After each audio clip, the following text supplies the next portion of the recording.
जय हिंद मेरे डियर साथी, मैं आपका साथी विकास और आज हम देखने वाले हैं कक्षा 10 विषय विज्ञान। चैप्टर का नाम है जैव प्रक्रम। इसमें हम सारा लेक्चर ले चुके थे। एक टॉपिक आपका बचा हुआ था वाष्पोत्सर्जन, क्योंकि ये 2023 में 2 नंबर में पूछा हुआ था। ठीक है, तो लोगों कहें कि सर इसको भी करा दीजिए, तो हम यहाँ पर क्या कर दिए हैं, वाष्पोत्सर्जन को भी हम क्या कर दिए हैं, डिटेल में कराने की कोशिश कर रहे हैं। 2 नंबर में पूछा जाएगा तो कैसे आपको लिखना है। ठीक है, तो ये वाष्पोत्सर्जन हो जाएगा। इसके बाद हमारा जैव प्रक्रम का पूरी तरह से क्या हो जाएगी, एंडिंग हो जाएगी। इसके बाद याद रखिए मेरे भाई, जो मतलब जैव प्रक्रम से जितने आपके क्या हो गए हैं 2024 यानी 2024 और तथा 2023 में जितने आपके क्वेश्चन पूछे गए इस चैप्टर से, उसका एक वीडियो आएगा लगभग 1 से लेकर 1.5 घंटे के बीच में। सारा चीज़ आपको डिटेल में इसमें कवर करा दिया जाएगा। देखिए ये आपके सामने हमने बना के टोटल रख दिया। देखिए आपको कितना एमसीक्यू कैसे आएगा, ये सारी चीज़ें। उसके बाद यहाँ से टिप्पणी कैसे आती है उसको, या लॉन्ग क्वेश्चन कैसे आता है उसको, मतलब ये जो चीज़ें बनाई गई हैं आपके पास, जितनी भी आपकी डाटा देखी गई है उसमें आपको ठीक ये पूरा करा के ख़त्म कर दिया जाएगा। यहाँ पे जितने भी आपके क्या होगा, कहाँ चला गया भाई वो अंसाल, ठीक है अंसाल मतलब 2024 और 2023 में इस चैप्टर से जितना भी क्वेश्चन पूछा गया इसके बाद वही आपका वीडियो आएगा। ठीक, तो प्लीज़ आप उसे ज़रूर देखिएगा। ठीक है, तो यहाँ पर आपके सामने यहाँ से दे रखा है वाष्पोत्सर्जन के बारे में पढ़ लेते हैं। ठीक, अब वाष्पोत्सर्जन क्या होता है, ध्यान से सुनिए। लिखा तुम्हारे पास वाष्पोत्सर्जन, पौधों के वायवीय भागों से पानी का वाष्प के रूप में उड़ने की क्रिया को हम वाष्पोत्सर्जन कहते हैं। मतलब अभी हम आपको पढ़ा दिए थे प्रकाश संश्लेषण, जिसे हम फोटोसिंथेसिस, तब बोले थे क्या, ये जो तुम्हारे पास क्या होगा, ये पत्तियों से वाष्प के रूप में क्या निकलता है मेरे भाई वाटर निकलता। यही जल का क्या कर देते, वाष्प के रूप में निकलने की जो क्रिया होती है उस क्रिया को हम भैया क्या बोलते हैं, ठीक है वाष्पोत्सर्जन बोली जाती है। क्या बोली जाती है मेरे भाई, वाष्पोत्सर्जन बोली जाती है। यही चीज़ आपको बोली गई थी।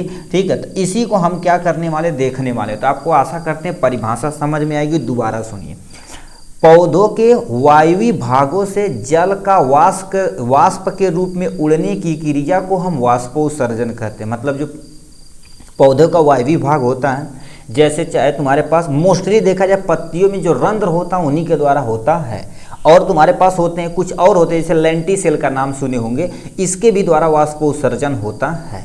ठीक है, तो ये आप वाष्पोत्सर्जन की परिभाषा।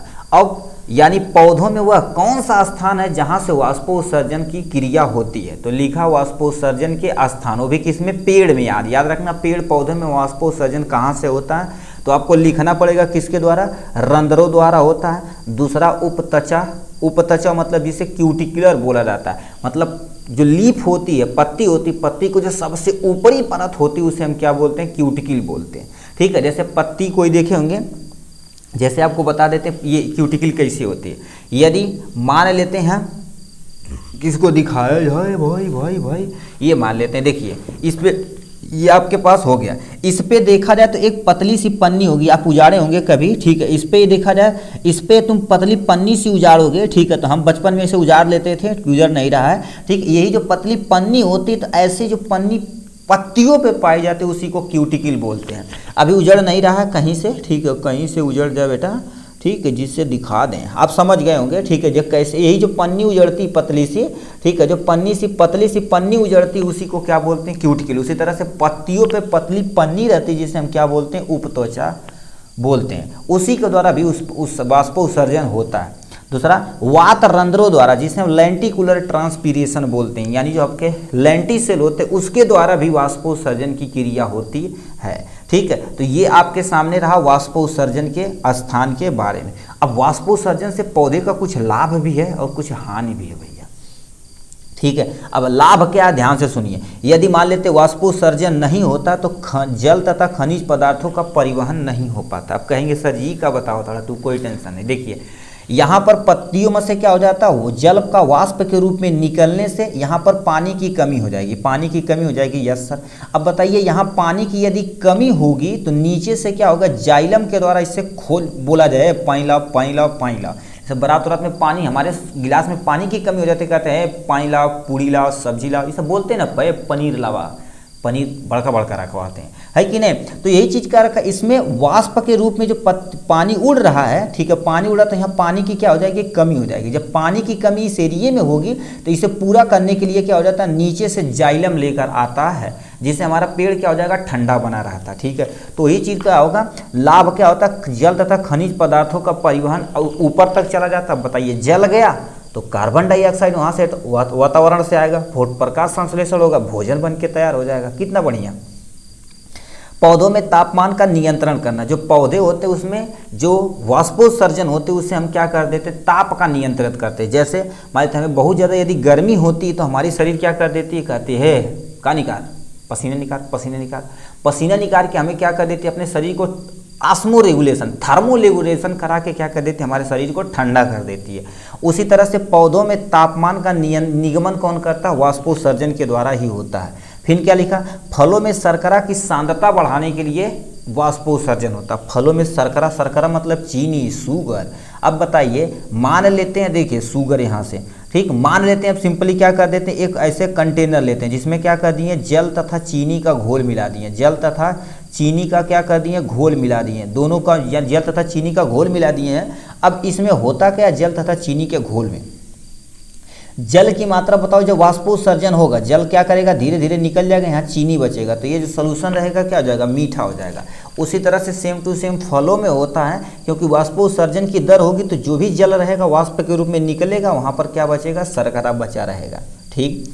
हानिकारक पदार्थों का उत्सर्जन भी इसी वाष्पोत्सर्जन के द्वारा, हानिकारक पदार्थ जैसे इनके लिए हानिकारक पदार्थ ऑक्सीजन है, अब कहेंगे ही कैसे, जैसे हमारे शरीर के लिए कार्बन डाइऑक्साइड हानिकारक है, उसी तरह से इनके लिए ऑक्सीजन है। तो हानिकारक पदार्थों का क्या कर देते, उत्सर्जन करते हैं इसी के द्वारा, ठीक। तो इतना हो गया इनके लाभ के बारे में।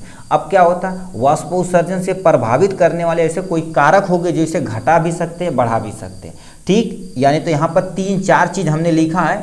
वायु की आर्द्रता, वायु की आर्द्रता मतलब क्या होती है, आर्द्रता कहीं भी लिखा रहे तो समझ ले हमारे हवा में नमी की मात्रा कितनी, उसे भी प्रभावित करता है। अब बताइए, तुम वाष्पोत्सर्जन भूल जाओ, मान लेते हैं आपको क्या होगा, पानी में हवा में पानी की मात्रा ज़्यादा, तो यदि आप कपड़ा सुखवाएंगे तो जल्दी सूखेगा नहीं। जैसे बरसात के सीजन में देखा जाए तो पानी में हवा में पानी की मात्रा ज़्यादा होती है, मतलब नमी ज़्यादा होती है तो सूखता नहीं है। वही लिखा, आर्द्रता पर निर्भर करता है, आर्द्रता यदि ज़्यादा रहेगी तो वाष्पोत्सर्जन की तुरंत दर घट जाएगी, ऐसे होता। वायु की गति मतलब हवा यदि तेज से चल रहा है तो देखेंगे हमारा कपड़ा जल्दी सूखता है। तो उसी तरह से वाष्पोत्सर्जन की दर, यदि वायु की गति तेज रहेगी तो वाष्पोत्सर्जन की दर क्या हो जाएगी, आपकी तेज हो जाएगी, ठीक है। वाष्पोत्सर्जन की दर जितना तेज रहेगा उतना तेज पानी सूखेगा, ठीक, ये हो गया।